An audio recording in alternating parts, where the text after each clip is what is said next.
In this video I'll show you how to enter and exit CarPlay.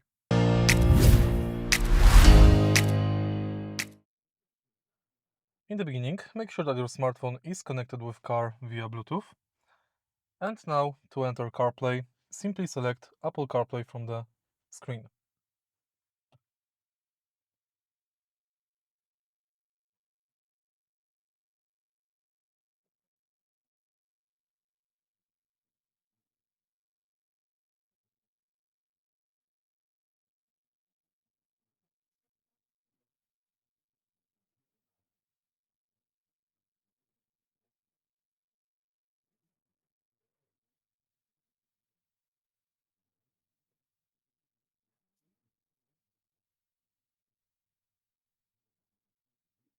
To exit CarPlay, press MG button.